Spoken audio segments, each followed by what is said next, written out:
Hello, good afternoon student. तो जैसे last one हमने एक डेमो लेक्चर लिया था, ठीक है, डेटा स्ट्रक्चर पे।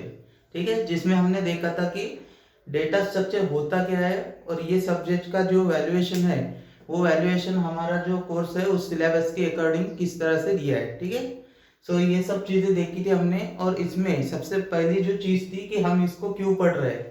ठीक है, क्यों पढ़ रहे हैं ये सबसे बेसिक क्वेश्चंस होता है। ठीक है, अगर सिलेबस में दिया है, अगर आप उसको पढ़ रहे हैं तो उसका कहीं ना कोई इंपॉर्टेंस है, तभी आप उसको पढ़ रहे हैं। और यूनिवर्सिटी क्लास जो भी है आपको वो सब चीज पढ़ा रही है। ठीक है, सो इसका इंपॉर्टेंस क्या है, सबसे पहले हमें ये जानना है। जैसे फर्स्ट लेक्चर में बहुत से लोग शायद नहीं भी देखे होंगे, सो उनके लिए मैं एक बार रिकॉल कर देता हूँ।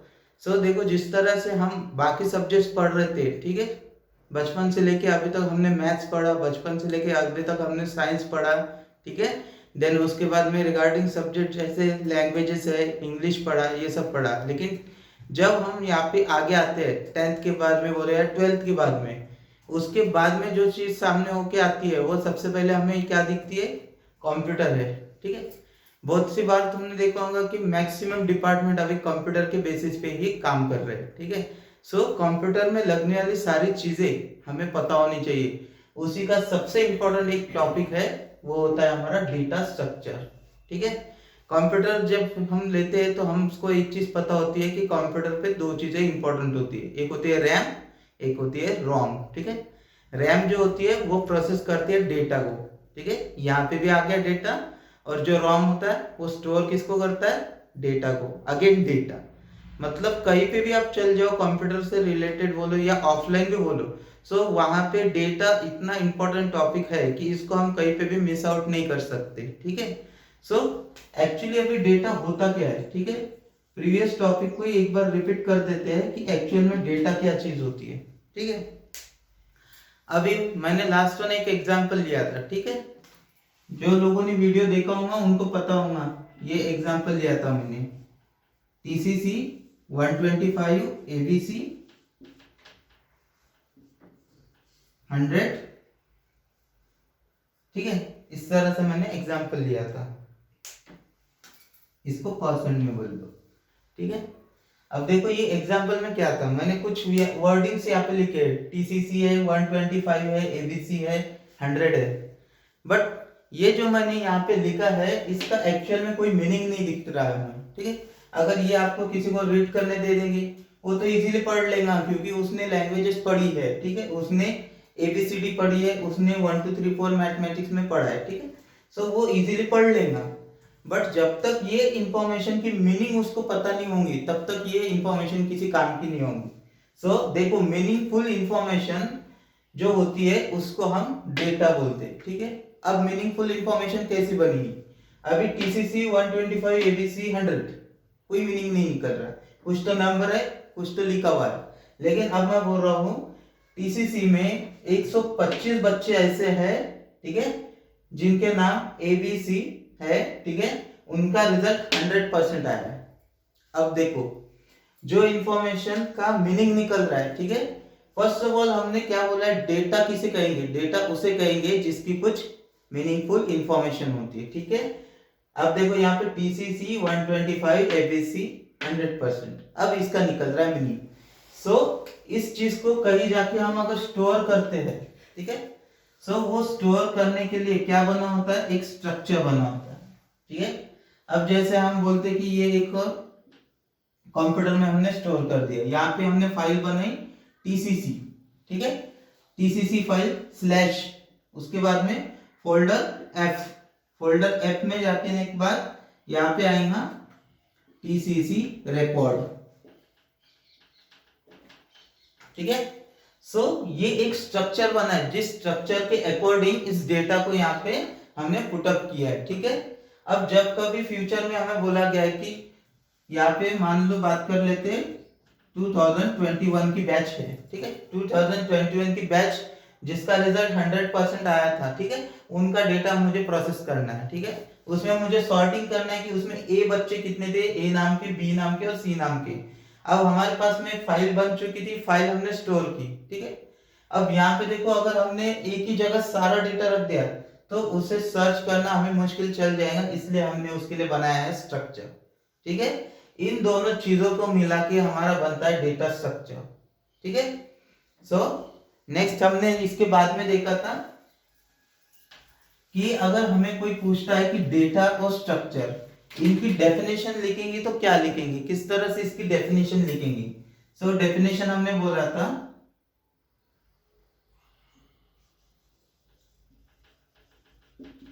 Meaningful information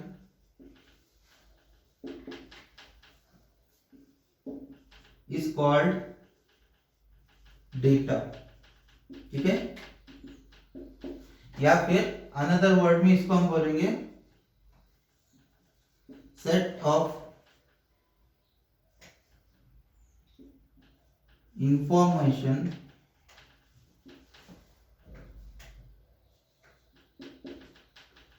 have some meaning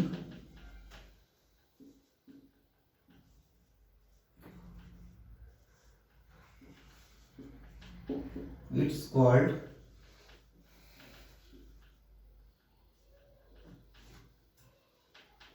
data, ठीक है।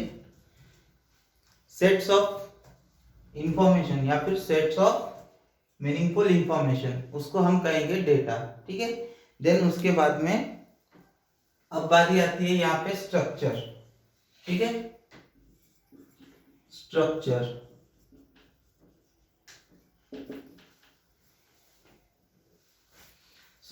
स्ट्रक्चर हम किसे कहेंगे, जैसे लास्ट वन एग्जांपल मैंने दिया था कि स्ट्रक्चर मतलब कि किसी इंफॉर्मेशन को एक पर्टिकुलर फॉर्मेट में रेडी करना। जैसे आपके पास में मैंने एक डेटा दे दिया जिसका फाइल फॉर्मेट आता है txt, img एंड उसके बाद में mp4। अब देखो यहाँ पे 3 टाइप का मेरे पास में डेटा है, ठीक है। एक हो गया मेरा इंफॉर्मेशन, देन उसके बाद में पिक्चर और वीडियो। इस तीन टाइप का मेरे पास में डेटा है। अब ये सारा डेटा अगर मैं एक जगह रखूंगा, ठीक है, सो मुझे क्या हो जाएंगे, परेशानी हो जाएगी कि मुझे किस डेटा को कॉल करना है। अब यही अगर मैं एक पर्टिकुलर स्ट्रक्चर के अकॉर्डिंग रख देता हूं, ठीक है, जैसे सारी टेक्स्ट इंफॉर्मेशन हो गई जिसको मैं ए में रख रहा हूं, ठीक है, टेक्स्ट फाइल, और यहाँ पे बी में मैं रख रहा हूं पिक्चर्स, और सी में मैं रख रहा हूं यहाँ पे वीडियोस। अब देखो ये जो एक फाउंड हो रहा है ये एक स्ट्रक्चर फाउंड हो रहा है, ठीक है। अगर मुझे किसी प्रकार की अगर पिक्चर्स को चूज करना है फाइल में से, ठीक है, सो वहां पे मैं क्या करूंगा, बी नाम का फोल्डर ओपन करूंगा और वहां से पिक्चर्स मुझे मिल जाएंगी, जो भी मुझे पिक्चर्स चाहिए होंगी वो। सो ये सब करने के पीछे रीजन ये है कि हमें अगर किसी सर्चिंग के लिए टाइम बचाना है तो वहां पे हमें डेटा स्ट्रक्चर का यूज करना पड़ेगा, ठीक है। ये इसका इंपॉर्टेंस है, इसलिए हम डेटा स्ट्रक्चर को पढ़ रहे हैं।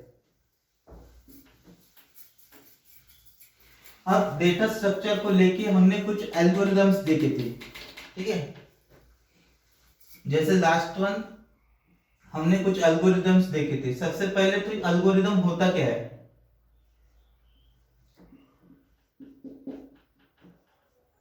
ठीक है। एल्गोरिदम किसे कहेंगे, अब अगर आपको कुछ टास्क मिला है, ठीक है, आपको सपोज कुछ टास्क दिया है, कुछ काम दिया है, ठीक है, आपको बोला है कि आपको चाय बनानी है, ठीक है, मेकिंग अ टी। अब चाय बनानी है मतलब आप डायरेक्ट तो बना नहीं सकते, ठीक है, आपको उसके स्टेप्स फॉलो करने पड़ेंगे, ठीक है। अब मान लो अब इस स्टेप्स में कहीं आप कोई स्टेप मिसिंग कर देते हैं तो क्या आपकी चाय बनेगी, नहीं बनेगी, ठीक है। जो स्ट्रक्चर के अकॉर्डिंग आपको काम करना है वैसे ही करना पड़ेगा। मान लो आपने पहले मिल्क ऐड कर दिया, ठीक है, तो क्या चाय बनेगी, ठीक है। मिल्क ऐड कर दिया आपने, शुगर ऐड कर दिया आपने, चाय पत्ती भी ऐड कर दी, लेकिन फिर भी आपकी चाय नहीं बनेगी, क्योंकि सबसे मोस्ट इंपॉर्टेंट नीडेड जो है आपको पहले उसको हीटिंग करना पड़ेगा, ठीक है। तो सबसे पहले यहाँ पे जो स्टेप नंबर 1 आएंगी वो होगा आपका heating,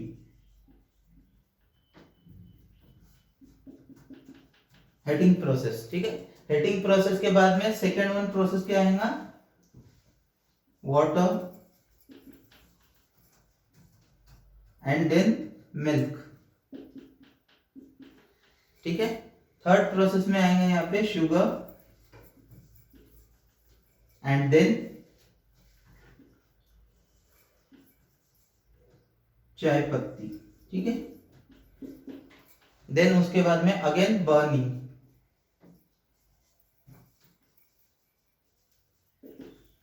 and after that your T completed, ठीक है।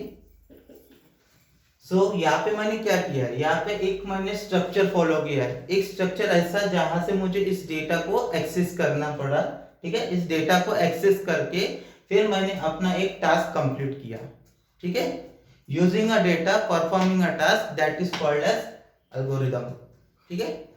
क्या बोलेंगे आप डेफिनेशन में, using a data performing a task that is called algorithm, या फिर और क्या बोल सकते हैं, अनदर इसकी डेफिनेशन देखेंगे तो using a steps for performing a task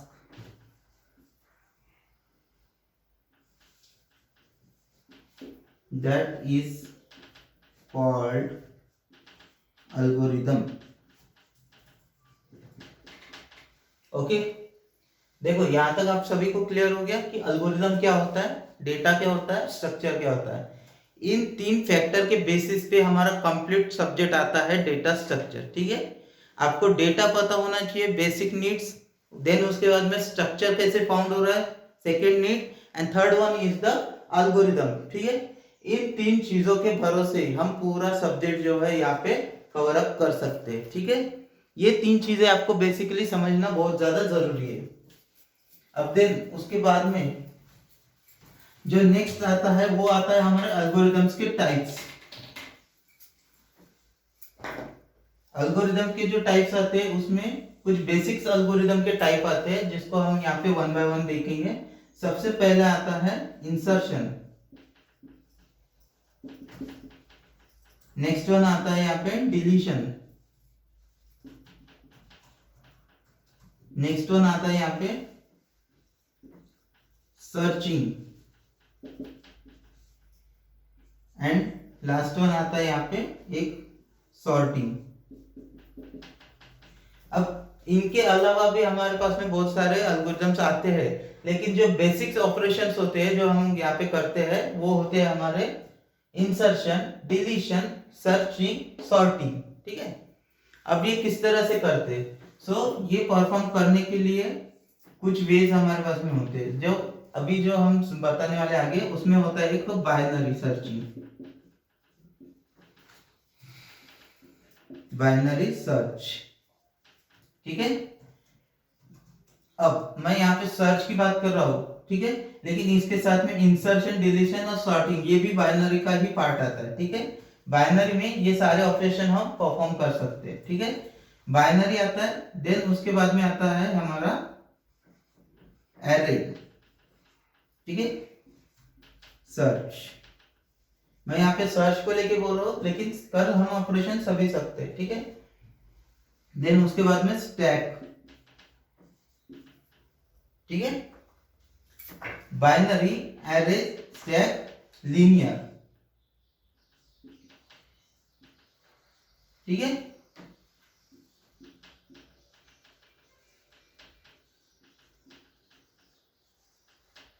अब देखो कल हमने एग्जांपल लिया था सॉर्टिंग का। सॉर्टिंग का एग्जांपल हमने ऐसा लिया था, मान लो मार्केट में से हम जब सब्जी खरीद के लाते हैं, ठीक है, सारी सब्जियां हमारी एक कट्टा होती है एक जगह पे, ठीक है, लेकिन हम उन सारी सब्जियों का एक साथ यूज नहीं करने वाले होते, ठीक है। क्या करते हैं हम उसको सेपरेट करना स्टार्ट कर देते हैं। वो जो प्रोसेस होती है उसको हम बोलेंगे यहाँ पे सॉर्टिंग। सॉर्टिंग करना मतलब क्या, डेटा को अलग अलग फॉर्म में अलग अलग जगह डिवाइड करके रखना, ठीक है, वो हो गया हमारा यहाँ पे सॉर्टिंग। अब देखो यहाँ पे नेक्स्ट यहाँ पे बात कर रहे हैं हम सर्चिंग, ठीक है। अब सर्च करना मतलब क्या है, सर्च करना मतलब यहाँ पे सिंपल हम बोलेंगे उसको डेटा को फाइंड करना, यानी उसको ढूंढना, ठीक है। अब आपके पास में जैसे मैंने एक और एग्जांपल लिया था कल एक एग्जांपल लिया था मैंने आपके कॉलेज से रिलेटेड एडमिशंस का, ठीक है।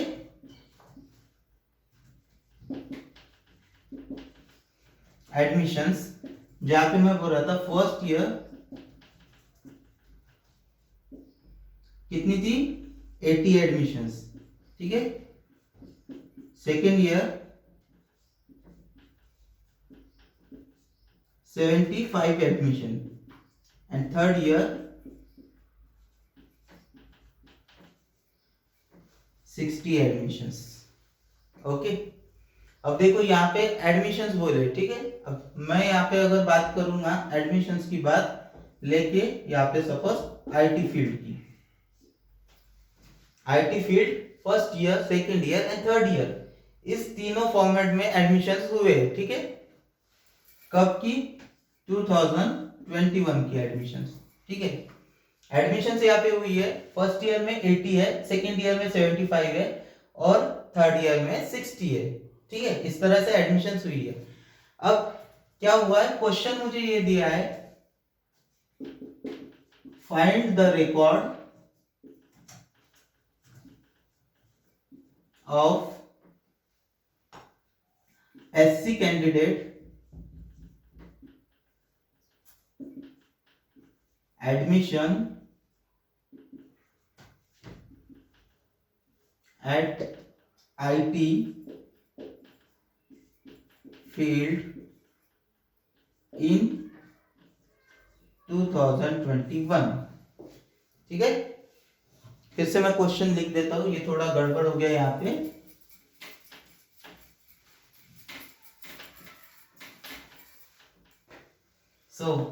हम क्या कर रहे हैं, सर्च कर रहे हैं, डेटा को सर्च कर रहे हैं। तो क्वेश्चन यहाँ पे आया है, find the record of IT branch admission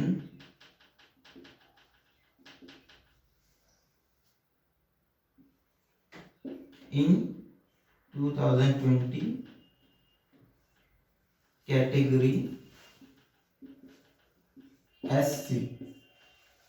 question आपको समझ में आ गया। क्वेश्चन में क्या बोला है, हमें 2021 में आईटी ब्रांच में जो एडमिशंस हुए हैं, ठीक है, उसमें से सर्च करना है कि हमें SC कैंडिडेट के एडमिशंस कितने हुए, ठीक है। फील्ड आपको दी है, किसको सर्च करना है वो आपको बताया गया है, ठीक है। डेटा आपके पास में प्रेजेंट है। अब आपको क्या करना है, यहाँ पे एल्गोरिदम को अप्लाई करना है,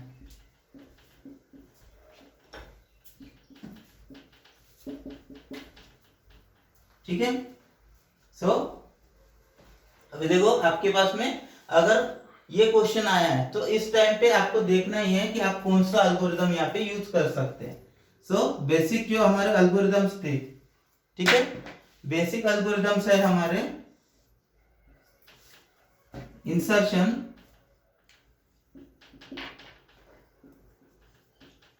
deletion, sorting and last one is searching, ठीक है। रिकॉर्ड फाइंड करना है। फाइंड करना क्या होता है, रिकॉर्ड को ढूंढना होता है। ढूंढना मतलब सर्च करना। यहाँ पे हम अप्लाई करेंगे सर्च एल्गोरिदम, ठीक है। सर्च एल्गोरिदम को हम यूज करेंगे। अब इसके बाद में जो नेक्स्ट लिस्ट हमने देखी थी, नेक्स्ट लिस्ट में क्या था, किस तरह से सर्च करेंगे, ठीक है, डेटा को किस तरह से सर्च करेंगे। उसके लिए क्या था, यहाँ पे आप यूज कर सकते हैं बाइनरी सर्च, बाइनरी, देन उसके बाद में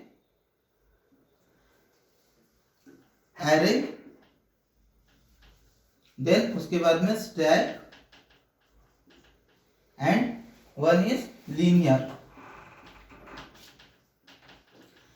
अब ये जो है ये क्या है, बाइनरी है, एरे, स्टैक है, लीनियर है, ये सब वो है जहां से इस तरीके से हमने स्ट्रक्चर को ऐड किया है। ठीक है, अब देखो हमें यहाँ पे अप्लाई करना है। अप्लाई करना है तो कब क्या करेंगे, सबसे पहले किस फॉर्मेट में डेटा को हमने यहाँ पे फिल किया है। मान लेते हैं कि यहाँ पे हमने फिल किया है बाइनरी फॉर्म में। अब बाइनरी फॉर्म में मतलब हमारा डेटा किस तरह से होगा, हमारा डेटा 0101 के फॉर्म में होगा। अब आप बोलेंगे ये 0101 क्या है। ठीक है, 0101 होता है हमारा बाइनरी कोड, वो कोड जो हमारे सिस्टम रन करती है। ठीक है, हम हायर लेवल लैंग्वेज में कोई चीज लिखती है तो उसको वो कन्वर्ट कर देता है मशीनरी लैंग्वेज में। Machinery language also called as binary language. ठीक है, यहाँ पे अभी बाइनरी डेटा को कॉल किया जाएगा। मान लो यहाँ पे बोला गया है आईटी फील्ड का जो बाइनरी कोड है, आईटी फील्ड इसका कोड है हमारा 0101, ये हमारा बाइनरी कोड है आईटी फील्ड का। ठीक है, हमें फाइंड करना है आईटी का रिकॉर्ड, तो सबसे पहले कॉल किसे करेगा, 0101। ठीक है, इस 0101 को कॉल करेगा, सो हमें यहाँ पे आंसर में मिलेगा आईटी रिकॉर्ड। ठीक है, आईटी का रिकॉर्ड यहाँ फाइंड हो गया। देन उसके बाद में नेक्स्ट बाइनरी सर्च से जा रहा है, नेक्स्ट रिकॉर्ड में क्या आएगा, इसके बाद में नेक्स्ट स्टेप में जाएगा। अब यहाँ पे बात कर देते हैं 1010 ये उस कैटेगरी का नाम है जो यहाँ पे क्या बोल रहा है, कैटेगरी कौन सी है हमारी, एससी। एससी कैटेगरी है यहाँ पे, मतलब यहाँ पे हमें क्या मिलेगा, एससी कैटेगरी का रिकॉर्ड। अब नेक्स्ट स्टेप में क्या करना है हमें, नेक्स्ट स्टेप में मान लेते हैं यहाँ पे हम बात करें 1001। ठीक है, यहाँ पे हम गए, यहाँ पे हमें पता चल गया कौन से साल की एडमिशंस। ठीक है, ईयर ऑफ एडमिशंस। सो इसके बाद में फाइंड हुआ ईयर। ठीक है, रिकॉर्ड। अब देखो ये क्या बन रहा है, ये एल्गोरिथम बन रहा है, binary search algorithm for searching data. इसमें आईटी का रिकॉर्ड फाइंड करना है, एससी कैटेगरी का जहां पे एडमिशंस हुए 2021 की। ठीक है, इस तरह से इस इंफॉर्मेशन को एक्सेस किया जाएगा इस कोड में। अब कोड में किस तरह से लिखेंगे, देखो अब बाइनरी सर्च है, सो यहाँ पे हमें क्या सामने दिखेगा, हमें ये आईटी, देन उसके बाद में एससी, देन उसके बाद में 2021 एंड देन एडमिशन। ठीक है, step number 1, step number 2, step number 3 and step number 4। ठीक है, अब ये हो गया हमारा higher level language, higher level language. अब जब ये सिस्टम रन करेगा सो वहां पे क्या दिखेगा, ठीक है, सिस्टम लैंग्वेज, ये हायर लेवल लैंग्वेज जो प्रोग्रामर रन करेगा और ये सिस्टम लैंग्वेज जो सिस्टम रन करेगा। सो इसे क्या मिलेगा यहाँ पे 0101। ठीक है, देन उसके बाद में नेक्स्ट स्टेप में इसे क्या मिलेगा यहाँ पे 1010। देन उसके बाद में नेक्स्ट स्टेप में यहाँ क्या मिलेगा, देन उसके बाद में मिलेगा यहाँ पे 1001। ठीक है, इस तरह से वो क्या करेगा, रिकॉर्ड को एक्सेस करके आपको ये वाला रिजल्ट शो करेगा। सो क्या बोला था, find the record of the IT branch admission in 2021 category SC. SC category के 2021 के आईटी फील्ड के एडमिशंस फाइंड करना है। ठीक है, सो अब देखो यही हमारा स्ट्रक्चर का पाथ भी बन जाता है। किस तरह से आएगा पाथ, IT / SC / 2021 एडमिशन। ठीक है, देखो एक पाथ मिल गया हमें जो कि होगा हमारा स्ट्रक्चर। ठीक है, अब ये स्ट्रक्चर को किस तरह से रिप्रेजेंट करेंगे, अभी जो आगे का डेमो लेक्चर हम करेंगे इसके बाद का, उस लेक्चर में हम देखेंगे कि इस स्ट्रक्चर को हम किस तरह से यहाँ पे प्रेजेंट करते हैं। ठीक है, किस तरह से जब एग्जाम में हमें पूछा जाएगा कि स्ट्रक्चर रिप्रेजेंट करना है हमें सर्च एल्गोरिदम का, उसको किस तरह से करेंगे वो नेक्स्ट लेक्चर में देखेंगे। ठीक है, अगर आप लोगों को ये लेक्चर अच्छा लगा हो और आप लोगों को आगे ये कंटिन्यू करना है, ठीक है, आप लोगों को जैसे ग्रुप में मैंने 2 लिंक दिया था प्रीवियस लेक्चर की, वैसे ये वाले लेक्चर की भी आपको वहाँ पे लिंक मिल जाएंगी। एंड लास्ट वन, अगर आपको ये एडमिशन करना है, ठीक है, उसके लिए एक मैंने आपको लिंक दिया है जो रजिस्ट्रेशन फॉर्म की लिंक है, वो फॉर्म आपको फिल करके फिर उसके बाद में आपको वो एडमिशन कंफर्म हो जाएगी। ठीक है, थैंक यू, नेक्स्ट लेक्चर में कंटिन्यू करते। Okay, thank you.